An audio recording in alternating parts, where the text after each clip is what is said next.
युद्ध के नगाड़े की बात सुनी तो इतना कहते चीख भई माए, इतना कहते चीख भई माए, सगुनी अनिकेत सुहाए, मूड एक कह जय बिचारी, पर तहि मिले न होई राम। युद्ध नहीं होगा, क्यों? ये जो चीख हुई है ना, इसका परिणाम यही है, इसका फल यही है कि निश्चित रूप से ये मिलने के लिए जा रहे हैं, लड़ने के लिए नहीं। बोले कैसे पता चले? बोले पता कर लो, स्वभाव से व्यक्ति का पता चल जाता है और स्वभाव का पता खान पान से चल जाता है। स्वभाव का पता खान पान से चल जाता है। तो क्या करें? मीन पीन पाठीन पुराने,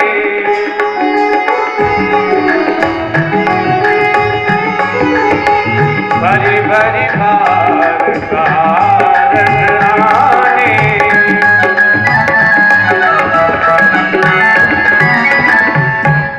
मछलियां लाए, मोटी मोटी मछलियां, कंदमूल फल, जल, पता चल जाएगा क्या सेवन करते हैं। किसी के पास में लेकर के जाओ, कोई फल लेके जाओ, मिठाई लेके जाओ, रबड़ी लेके जाओ, नमकीन लेके जाओ, अब वो उनमें से क्या स्वीकार करता है, उससे उसके गुण का पता चल जाएगा, रजोगुणी है कि तमोगुणी है कि सतोगुणी है। गीताजी में बड़ा सुंदर इनका विवेचन है, तो पता चल जाएगा।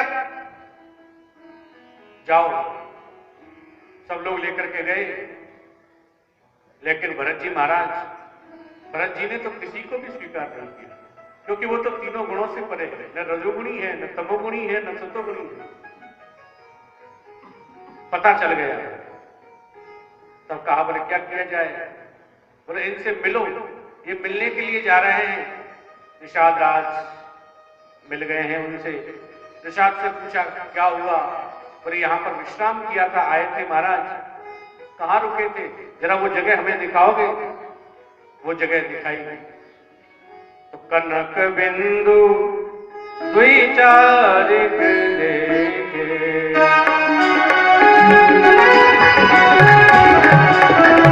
कनक बिंदु द्विचारिक देखे,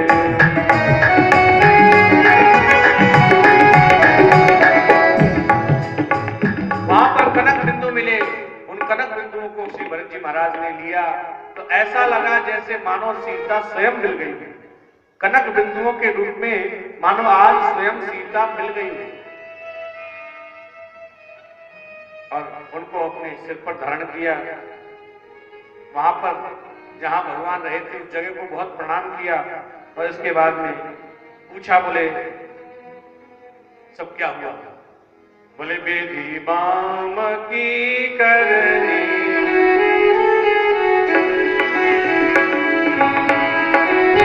बेधी बाम की करनी, कठिन जय मातु की बाबरी, राति पुनि पुनि करनी प्रभु सागर शरणा रावरी, तुलसी न तुम सो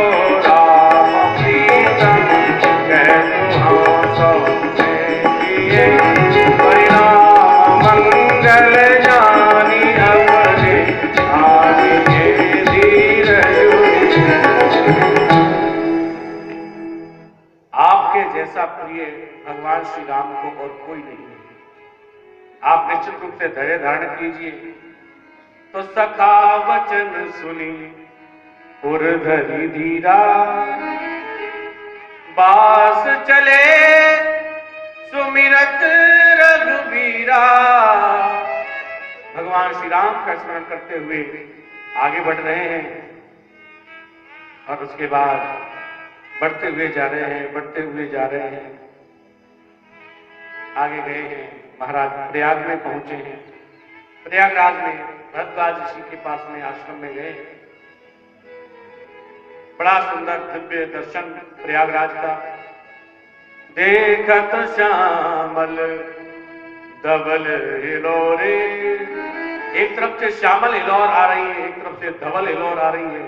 श्याम यमुना जी, धवल गंगा जी, दोनों आकर के वहां पर मिल रही हैं। बड़ा सुंदर आश्रम है भरद्वाज मुनि का। और उस प्रयागराज में लोग बाग मांगते हैं कि कुछ मांगे, लेकिन इन्होंने कहा बोले मैं भी मांगता हूं। वैसे मांगना नहीं चाहिए, मांगने का अधिकार ब्राह्मण को, दान लेना दान देना ये अधिकार तो केवल ब्राह्मण को है। तो कहा मांगो, आज मैं मांग रहा हूं। त्यागी निज धर्मु, अपना धर्म छोड़ के मांग रहा हूं। क्यों? बोले आरत का न करई कुकर्मु, आरत व्यक्ति कौन सा कुकर्म नहीं कर सकता। इसलिए महाराज आज मैं आपसे कुछ मांग रहा हूं। तीर्थराज प्रयाग बोले क्या चाहिए बोलो ना। तो जो चाहिए वो बाद में बताया, जो नहीं चाहिए वो पहले बताया। अरतन धर्मन काम रुचि, गति न चहु निर्वाण, जन्म जन्म रति राम पद, यह वरदान नाम। जन्म जन्मांतर तक भगवान श्री राम के चरणों में हमारा प्रेम बना रहे, बस इसके अलावा और हमें कुछ चाहिए नहीं। न धर्म चाहिए, न अर्थ चाहिए, न काम चाहिए, न मोक्ष चाहिए, हमें चारों ही पदार्थ नहीं चाहिए। क्यों? उन्होंने कह दिया था पहले ही, चारि पदार्थ भरा भंडार,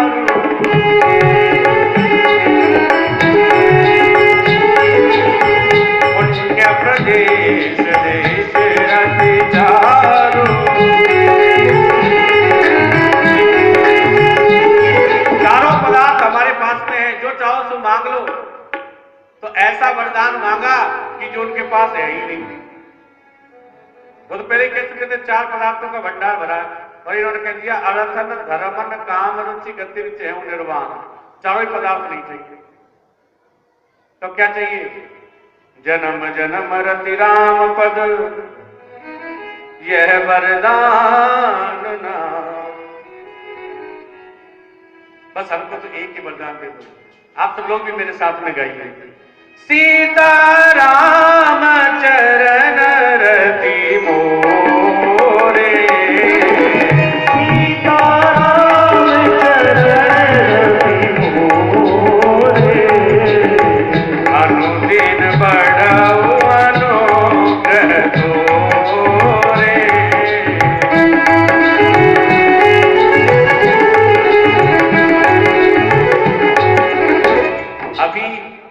अभी जब भगवान ने बताया था,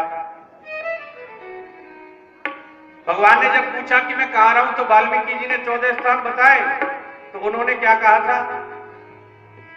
कहां रहना है?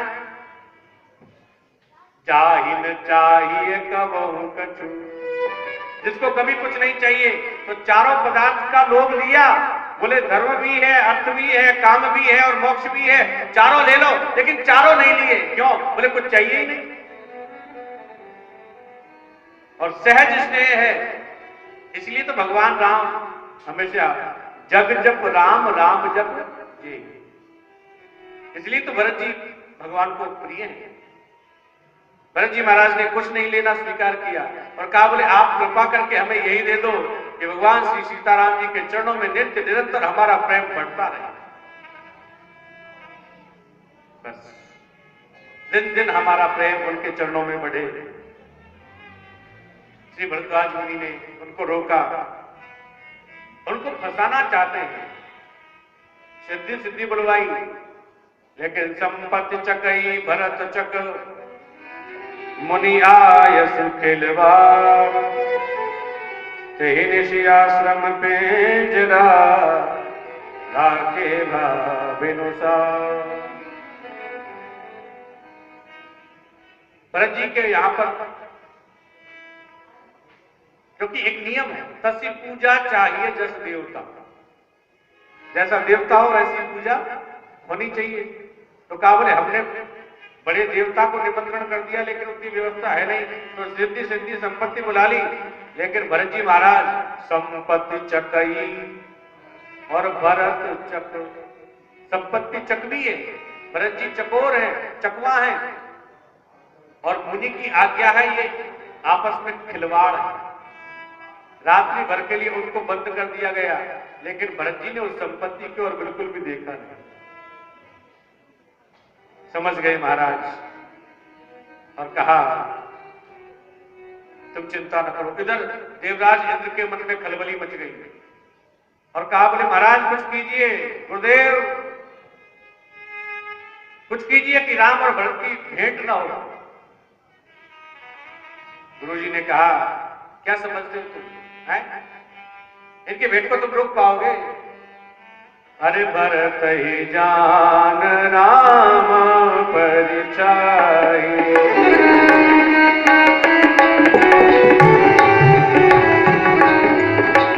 भरत ही जान राम परिचय, भरत जी को तुम राम की परछाई समझो, क्योंकि भरत जी महाराज जैसा राम जी चाहेंगे वही करेंगे। और भरत जी महाराज जा रहे हैं, जाने दो। अब तो सरस्वती को बुलाया, माता जी कुछ करो, माता जी कुछ करो।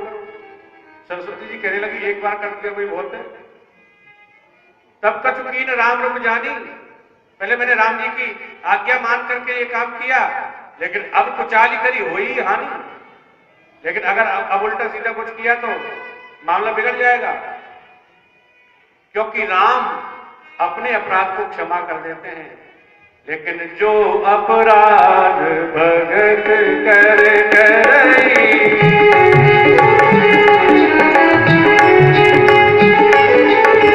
राम रोष पावक सो जरई।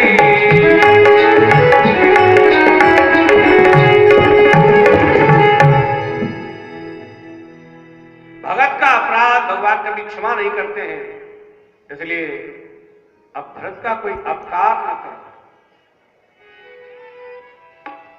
काबुल फिर मामला बिगड़ न जाए।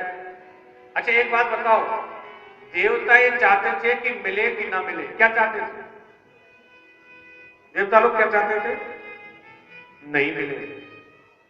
और हुआ ऐसा कि सकई जो निषाद राज साथ में चल रहे थे, तो प्रेम विवश मग भूला, वो रास्ता भूल गए।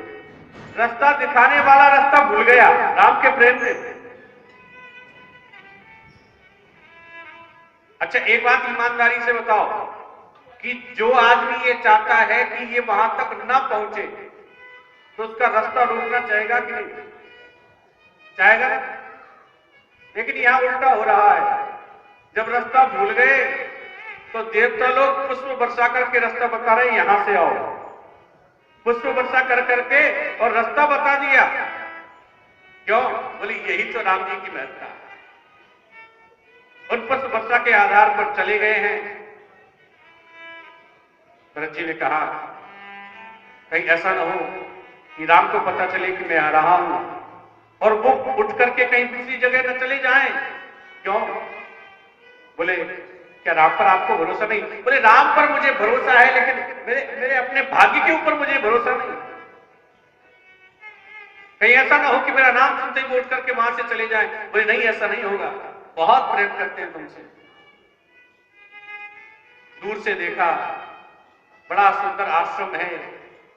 केवट ने निषाद राज ने कहा तुम यही रहो, जरा हम देख के आए। उधर भगवान श्री राम बैठे हुए हैं। माता जानकी ने एक सपना सुनाया। प्रभु मुझे आज सपना आया, माताओं की जो दशा है वो बिल्कुल अलग सी नजर आती है। बहुत भयावना सपना देखा है मैंने। राम जी कहने लगे लखन सपन यह नीक न होई। लक्ष्मण ये सपना अच्छा नहीं हो सकता, जरूर कुछ न कुछ गड़बड़ होने वाला है हमारे साथ में। वो बात कर रहे थे, मुनिवर आए हुए हैं, सब मुनियों के पास में बैठे हुए हैं। तो सन्मानी सुर मुनि वृंद बैठे उतर दिसी, नव भूरि कर मृग भूरि भागे, निकल प्रभु आश्रम गए।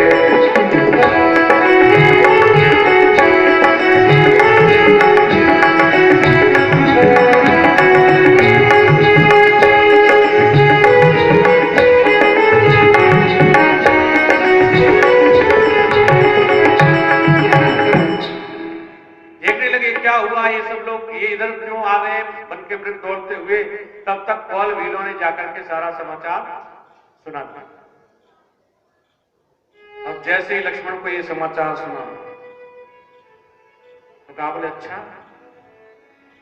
अपने आप को बहुत बड़ा राजा समझने लग गया है?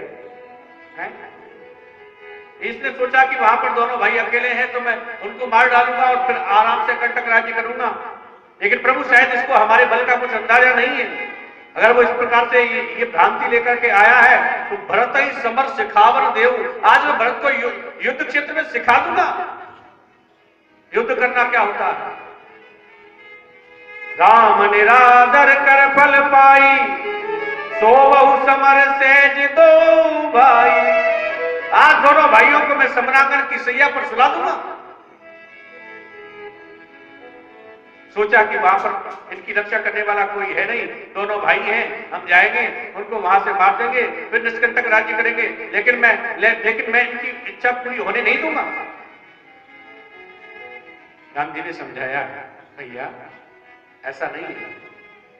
भरत ही हो इन राज मधु, विधि हरिहर पद पाई। कबहु की काजी सी करनी, क्षीर सिंधु बिन सार।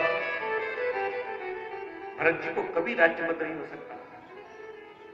अरे ये तो राजा का पद है, अगर उसको ब्रह्मा का पद मिल जाए, उसको विष्णु का पद मिल जाए, उसको शंकर का पद मिल जाए, तब भी उसके मन में कोई ऐसी राज्य की सत्ता का लोभ उत्पन्न नहीं हो सकता। बहुत समझाया, लेकिन लक्ष्मण जी तो बड़े गुस्से में है। तो अति सरोस माखे लखन, लख सुनि सपथ प्रभाव। तो सब लोकपति, चाहत भवरी भगा। लक्ष्मण जी को क्रोध में देखा तो आकाशवाणी हुई, बोले लक्ष्मण जी आप जो कह रहे हो वो बिल्कुल सच है। आपकी महिमा को भला और कौन जान सकता है। लेकिन प्रभु एक बात जरूर ध्यान रखना, जो भी कर रहे हो ना उसको जरा सोच विचार के करना, क्योंकि जो बिना सोचे करता है तो सहसा करी पाछे पछताई।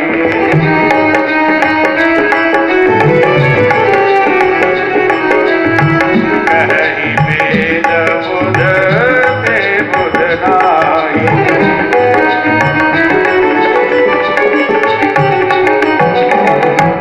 जो बिना विचारे काम करता है उसको बाद में पछताना पड़ता है। कहीं ऐसा ना हो कि पहले ही कुछ कर डालो और बाद में पता चले। एक बार महाराज भोज के पास में भवभूति की पत्नी एक पत्र लेकर गए।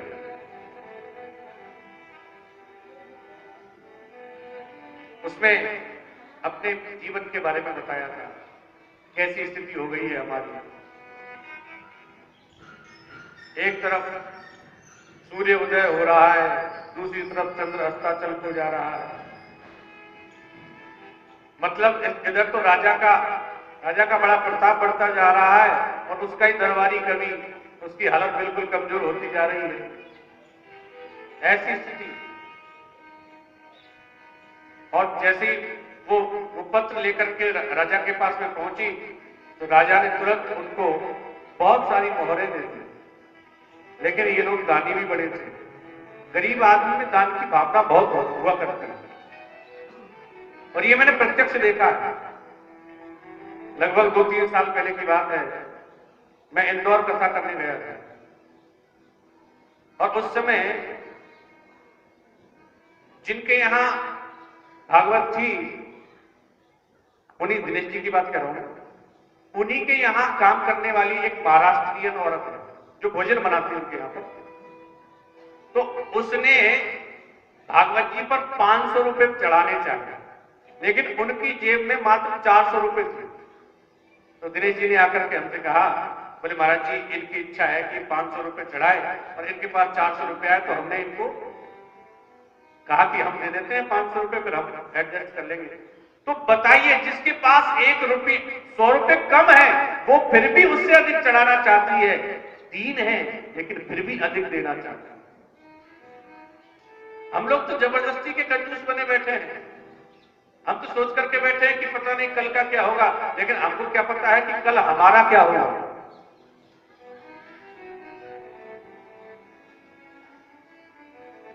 कल का किसी को कोई पता नहीं, कल क्या होने वाला है। अरे चेत रे गुमानी तेरी क्या है जिंदगानी रे,